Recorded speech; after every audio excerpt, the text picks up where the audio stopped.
Hey YouTube, it's Mike here. Some people that are old enough might remember this. It's a motherboard out of a desktop. Um, it was working fine earlier today, and it was kind of going a bit slow. And I'm trying to remember exactly what I did, but I'm pretty sure I gave a little push on one of these RAM cards. And it just so happens, after looking a little bit further, one of the ones I had in was like very fractionally off in size compared to what it should have been. So after tearing a bunch of stuff apart and looking around, because this computer would not start up, and I had smelt that kind of electronic smell, what I found is right here. I don't know if you can see that. There's a wire actually burnt right off within the circuit board. Now, luckily, in a lot of ways, it is a bigger one, wider. There are some very thin ones coming into that here, but it's the bigger one that's burnt. And so I'm going to grab some wire and a soldering pencil and do some old tricks I used to be able to do. I haven't done any in a while, but fixing this stuff is not really a common thing anymore. But I'm going to give it a shot, because really, if it's blown that bad, what have I got to lose? So I probably won't be able to video much of the procedure. Hopefully I can show you the results, and then we'll see if it fires up. But I've checked everything else. Everything seems fine.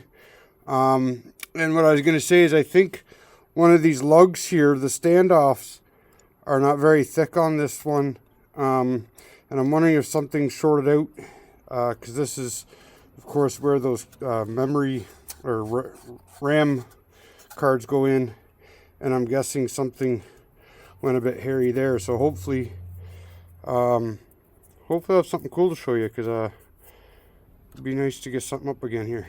All right, talk to you in a bit here.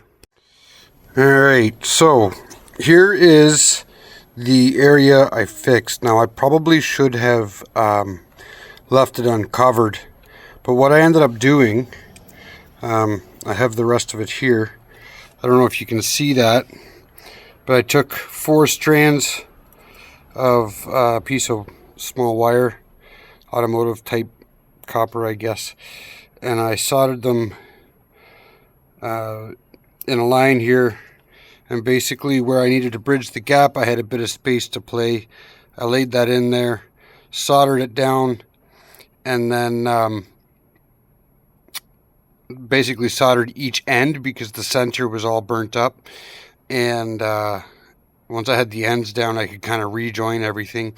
I got lucky, because on the inside here, I had a little bit of room to play, where over here on this side I had a really small piece and then another thicker one, and they were all like right side by side, real close together. So I'm hoping I haven't distracted anything else by soldering the way I soldered. Basically, on this thick piece here, I cleaned up the ends, soldered either end. Once those were tagged in, I soldered through the center just to make sure things laid nice and flat. I erred on the side of caution, aiming for where there were no, circuit wire in there. And so then after that, I took some hot glue and just went over top of it.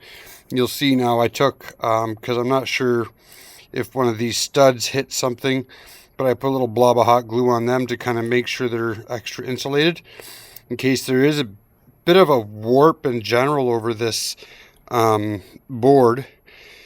On the back side here, it cups, and so then randomly I made a couple of spots, trying not to get too close to, I don't know if you can see this square, that's where the main processor is. So I made a couple of blobs of hot glue around, as well as on some of those big knobs, and so hopefully they don't get warm enough to melt or anything. And as far as I know, they shouldn't cause any major contact issues in between any of these that would be significant enough to cause any sort of troubles. So we got this far. gonna go and try it out.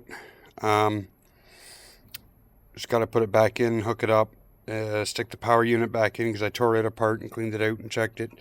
And yeah, otherwise, hopefully she's a done deal here.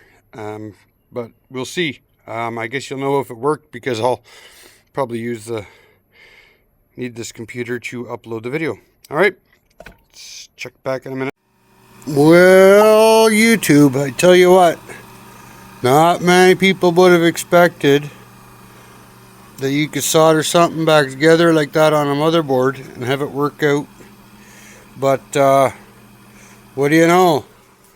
Check it out. She's live and upset, but it's working. So I tell you, that's not a bad gig. But I basically more end up doing it just so I can say I did it. But whatever. It's there. It's working. Fired right up first try. I would have never imagined that myself. So there you go. If you ever got a solder on a motherboard and you get just the right part broken, I guess you can fix her. And most people would tell you that that's not true. So there you go. Check it out, man. Ciao.